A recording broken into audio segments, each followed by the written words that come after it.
everyone, so I'm sorry it's been a while, but I'm back. I've got a new video, and this video I'm talking about anti-fascism and feminism. So those of you that are in the UK will probably have heard about the murder of Lee Rigby, and I want to talk about, like, basically a lot of the fascism we're trying to counter now is the EDL sort of exploitation of that murder. For those of you who don't know, EDL is the English Defence League, which are Nazi, fascist, racist, terrible people. So basically, I thought I'd talk about where feminism and the fight against fascism sort of come together, like what's the link. So my first point I want to really make is intersectionality. I talk about it all the time, and it's, just the basic principle that, if I'm not free whilst other people suffer. Women will never be truly liberated whilst there are other women suffering under fascism. Yeah, one of the key points I wanted to make was how Muslim women are used as a tool by fascists, because, they sort of pretend that they really care about these women, and that the reason that they're so against, Islam and Muslim people is because they oppress their women, and so they sort of come at it at this kind of, we want to save the women are being oppressed, whilst sort of peddling this idea that Muslim culture is inherently oppressive towards women and, backwards and harmful, and that, most Muslim men are predatory and, dangerous, and therefore them not liking Muslims is kind of justified because the poor women. Let's unpack that. So it's racist bullshit for a start, because it's making assumptions about Muslim people and Muslim culture with knowing nothing about it, and it's perpetrating dangerous ideas that allow people to excuse their own hatred. As well as that, there's, your white saviour complex typical thing that, brown people must be oppressed and we as white people have to save all the brown people. And, there's that kind of bullshit, which is just, I'm so done with. There's also this weird gendered thing. So women are commonly perceived to be more vulnerable. And the EDL sort of, they're playing on this idea, and they're making Muslim women look super vulnerable and like they have zero autonomy, and that's in order to portray the men as kind of, more of a danger and a threat. And then when they're more of a danger and a threat, you can justify the racism, they can make it seem legitimate. This speaking for Muslim women, I was talking to my sister, and she was saying a lot. She was saying because it's easier to disenfranchise women and to take away their voice, it makes it easier it makes people notice less when you've taken away their voice and when you're speaking for them.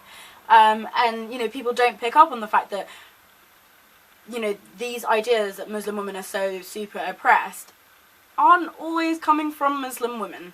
And, we don't try and recognise where this voice is coming from, and nobody is listening to Muslim women. This is something we should be furious about as anti-fascists, as feminists, as decent fucking human beings, and this kind of rhetoric we should just not take whatsoever. But any activist in any field is going to be able to bring a lot to the table in terms of the fight against fascism. You're going to be able to bring new ideas, you're going to be able to bring new energies, and I think it's vital, especially as feminists, and and to be able to bring this kind of, this feminist sort of critical look at how fascism works, including how it works using sexism. I think one of the things about fascism that I've been noticing when people talk about it is that a lot of people seem to think that fascism is this historical lesson that we learned like a long time ago, and something that isn't really coming back, but we see it in the history books, and that fucking terrifies me. And it's something that's here, it's getting stronger by the day. People like UKIP and the BNP and the EDL are just gaining members, and it's completely terrifying, and we need to fight against these people. I think it's completely our responsibility. There are difficulties though, like as a feminist there are difficulties, in the UK, I'm only speaking from what I know, but working with certain anti-fascist groups can be a very difficult decision to make as a feminist. I'm not going to name any names because I don't want it to get into like some mudslinging thing. I've not got time for that. But you know, I think there are some anti-fascist groups that don't prioritise women or women's rights, don't listen to women. There are some anti-fascist groups that